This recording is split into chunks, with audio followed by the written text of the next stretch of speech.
Assalamualaikum warahmatullahi wabarakatuh. Hai semuanya, perkenalkan, kami mahasiswa dari Universitas Muhammadiyah Profesor Dr. Hamka, Program Studi Pendidikan Bahasa dan Sastra Indonesia. Di sini, kami akan memberikan informasi mengenai supervisi pendidikan. Bersama saya Dini Anggraini dan kedua rekan saya Muhammad Zaid Zidan dan Nurul Iza Sasabila. Halo teman-teman, sebelumnya kalian udah pada tahu belum apa itu supervisi pendidikan? Kalau belum, yuk kita belajar sama-sama. Istilah supervisi berasal dari dua kata, yaitu super dan vision. Supervisor adalah seorang yang profesional. Dalam menjalankan tugasnya, ia bertindak atas dasar kaidah-kaidah ilmiah untuk meningkatkan mutu pendidikan. Para ahli dalam bidang administrasi pendidikan memberikan kesepakatan bahwa supervisi pendidikan merupakan disiplin ilmu yang memfokuskan diri pada pengkajian peningkatan situasi belajar mengajar, seperti yang diungkapkan oleh Gregorio pada tahun 1966, Glickman Cardy pada tahun 1990, Sergio Vanni pada tahun 1993, dan Greg Miller pada tahun 2003. Materi yang selanjutnya ada tujuan supervisi pendidikan. Tujuan supervisi pendidikan menurut Ahmed Tembun adalah yang pertama, membina guru untuk lebih memahami tujuan pendidikan.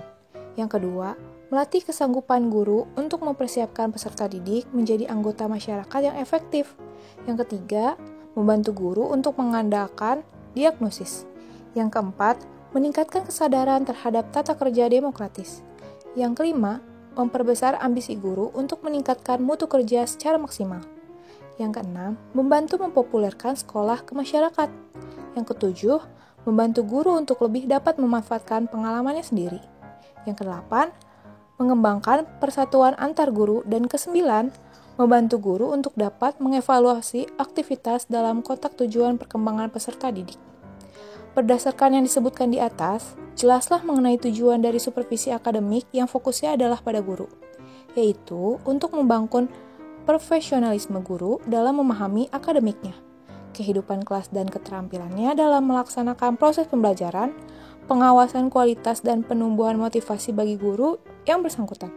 Dengan adanya kegiatan supervisi, diharapkan kegiatan pendidikan dapat dilaksanakan sesuai dengan semestinya dan mampu mencapai tujuan sekolah yang bersangkutan, sehingga pada akhirnya mampu mewujudkan tujuan pendidikan nasional. Yang selanjutnya, ada fungsi supervisi pendidikan. Supervisor yang profesional menurut Anwar dan Sagala mempunyai fungsi utama seperti di bawah ini. Menetapkan masalah. Menetapkan masalah yang betul-betul mendesak untuk ditanggulangi, di mana sebelumnya dilakukan pengumpulan data tentang masalah tersebut. Pengumpulan data dapat dilaksanakan dengan menggunakan instrumen tertentu, seperti observasi, wawancara, kuesioner, dan sebagainya. Kemudian, data tersebut diolah dan dianalisis, yang kemudian menghasilkan simpulan yang sesungguhnya. Menyelenggarakan infeksi. Sebelum memberikan pelayanan kepada guru, kepala sekolah lebih dulu perlu mengadakan inspeksi sebagai usaha mensurvei seluruh sistem pendidikan yang ada. Penilaian data dan informasi. Hasil inspeksi dan survei yang telah dihimpun diolah sesuai dengan prinsip yang berlaku dalam penelitian. Dengan cara ini dapat ditemukan teknik dan prosedur yang efektif dalam memberi pertimbangan bantuan mengajar. Supervisi dipandang telah memberi solusi problematika terhadap pembelajaran yang memuaskan bagi guru. Penilaian. Setelah kepala sekolah mengambil kesimpulan tentang situasi yang sebenarnya terjadi, maka kepala sekolah harus melaksanakan penilaian terhadap situasi-situasi tersebut. Kepala sekolah diharapkan tidak memfokuskan pada hal-hal yang negatif saja, tetapi juga hal-hal yang dapat dinyatakan sebagai kemajuan. Pelatihan. Berdasarkan hasil penelitian dan penilaian, ditemukan bahwa kemampuan guru terhadap beberapa aspek yang berkaitan dengan pengajaran masih kurang. Untuk itu, kekurangan tersebut diatasi dengan mengadakan pelatihan yang dilakukan kepala sekolah sebagai supervisor sesuai dengan kebutuhan. Pembinaan dan pengembangan. Kegiatan ini dimaksudkan untuk menstimulasi, mengarahkan, memberi semangat agar guru-guru mau menerapkan cara-cara baru yang diperkenalkan sebagai hasil penemuan penelitian, Termasuk dalam hal ini, membantu guru-guru mencerahkan kesulitan dengan menggunakan teknik pengajaran dan cara-cara baru. Yang selanjutnya, saya akan menjelaskan jenis-jenis supervisi pendidikan. Jenis supervisi pendidikan dibagi menjadi dua. Yang pertama, supervisi pengajaran. Supervisi pengajaran ialah kegiatan kepengawasan yang ditunjukkan untuk memperbaiki kondisi-kondisi, baik personel maupun material yang memungkinkan tercapai tujuan pendidikan dalam situasi belajar mengajar yang lebih baik. Supervisi macam ini lebih mengutamakan kegiatan kunjungan kelas untuk mengobservasi proses belajar mengajar di kelas. Lalu, yang kedua ada supervisi klinis.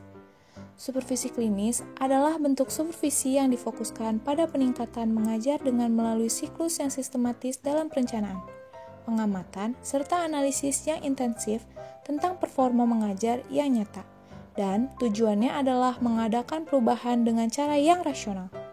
Inti dari supervisi klinis ini adalah proses supervisi yang bersifat keakraban, agar tercipta kenyamanan bagi guru karena tujuan dari supervisi klinis bukan hanya perbaikan keterampilan mengajar guru saja, tetapi juga perubahan kepribadian pada guru.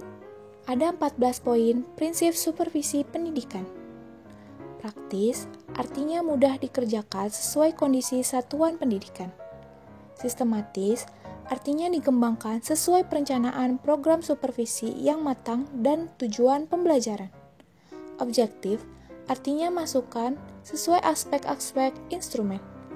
Realistis artinya berdasarkan kenyataan yang sebenarnya. Antisipatif artinya mampu menghadapi masalah-masalah yang mungkin akan terjadi. Konstruktif artinya mengembangkan kreativitas dan inovasi dosen atau instruktur dalam mengembangkan proses pembelajaran. Kooperatif artinya ada kerjasama yang baik antara supervisor dan dosen atau instruktur dalam mengembangkan pembelajaran. Kekeluargaan artinya mempertimbangkan saling asih, dan asuh dalam mengembangkan pembelajaran. Demokratis artinya supervisor tidak boleh mendominasi pelaksanaan supervisi akademik. Aktif artinya dosen atau instruktur dan supervisor harus aktif berpartisipasi. Humanis artinya mampu menciptakan hubungan kemanusiaan yang harmonis, terbuka, jujur, ajak, sabar, antusias, dan penuh humor. Berkesinambungan. Supervisi akademik dilakukan secara teratur dan berkelanjutan oleh kepala satuan pendidikan. Terpadu artinya menyatu dengan program pendidikan. Dan yang terakhir, komprehensif artinya memenuhi ketiga tujuan supervisi akademik di atas.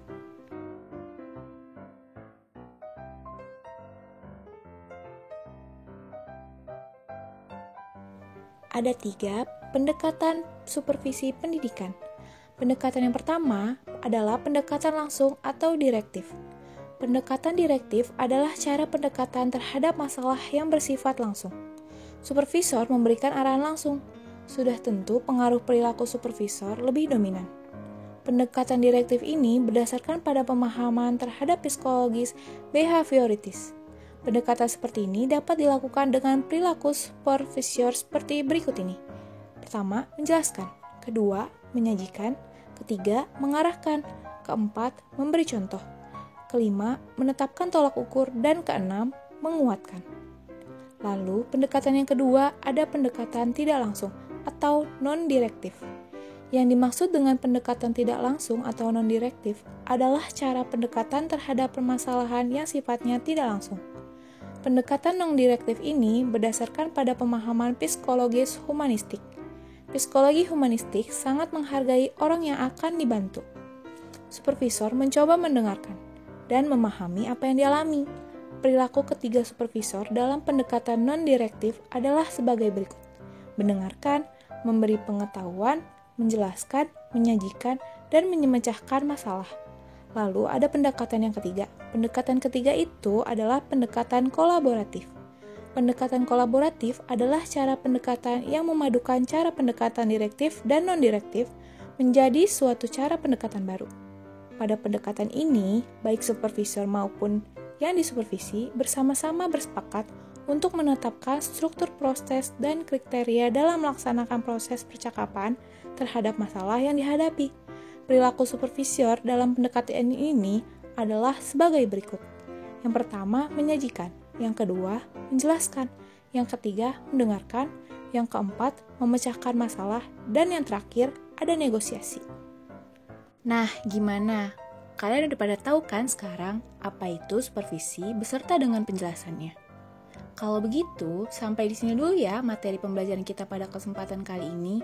Semoga pembelajaran kali ini dapat kalian pahami. Tetap semangat dan selalu menjaga kesehatan ya. Kami pamit undur diri dulu. Bye-bye. Wassalamualaikum warahmatullahi wabarakatuh.